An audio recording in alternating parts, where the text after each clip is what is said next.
Landon Riley making his college debut. How about that? Save that baseball. If he makes it to the big leagues at one point, that will be a movie. Disney will be buying the rights.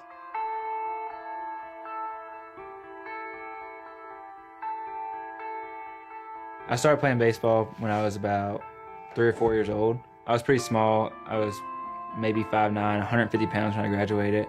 Didn't really have any offers or anything, but I knew I could throw the ball pretty hard. So I figured I would just go to college, and then wherever I went, I would try out. I applied to several different schools, but Liberty fit me best. They had a biomedical science major, and that's what I was wanting to go into. Kind of want to go to dental school.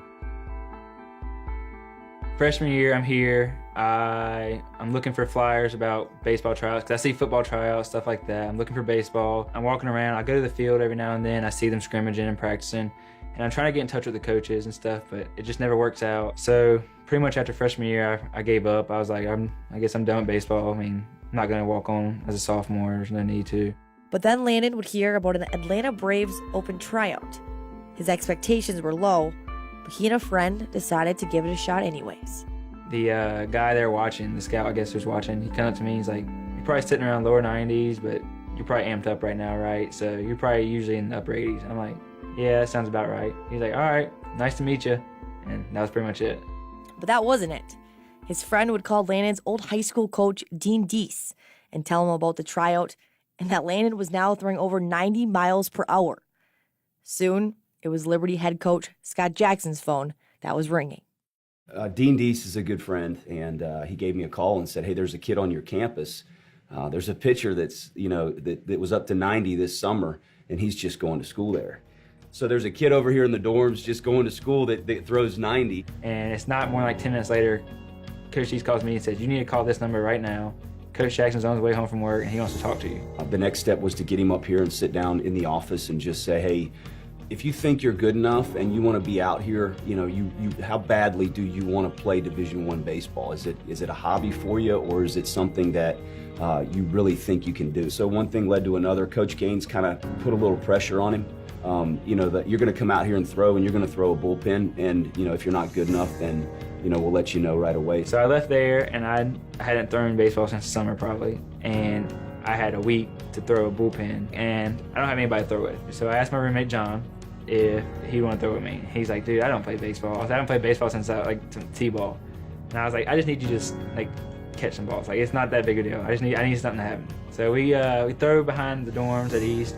We throw at South Tower fields and stuff like that. And he's out there. He's a trooper. He was knocking balls down for me. I was trying to throw him hard, get my arm back in shape. So he wasn't prepared for that, I don't think. Landon would have one bullpen, 20 pitches to prove to the Liberty staff that he belonged. Fortunately for him, pitching coach Brian Gaines saw something he liked. Coach Gaines' belief in Landon that he could help us, and so it takes two people. It takes somebody to believe in you, and then it takes you to believe in yourself. I probably threw 25 pitches. I threw a lot, I felt like. The last step in the tryout process would come in a team scrimmage. Landon was the last pitcher to throw that day. But when he was done, Scott Jackson's decision was made. And I can remember telling one of our managers, hey, make sure he's got everything he needs in his locker, and go ahead and do it. Let's keep this kid. Few could have seen what was to come. Fast forward 1 year, and Landon was not only playing Division I baseball, but he had even earned a key bullpen role in an outing in the Flames season opener. Opening day, at South Carolina, close game, and we're going to bring Landon out of the bullpen, on the road in an SEC ballpark where those environments are never friendly to the visitor, and he performed well. And you're sitting there thinking, holy cow, we put Landon Riley in the game on opening day at South Carolina, some of the best hitters in the country in an SEC lineup, and he performed well. Not only did he perform, but we won the game. That's why you coach. You give somebody an opportunity and they take advantage of them, and you get to watch them grow in ways that are probably the most rewarding thing about being a coach. Landon Riley will come in, relief of David Erickson. 0-2, swing and a miss. From playing catch behind the dorms to pitching on one of college baseball's biggest stages. Landon Riley thought he was done with the game of baseball. But as it turned out, the game wasn't done with him.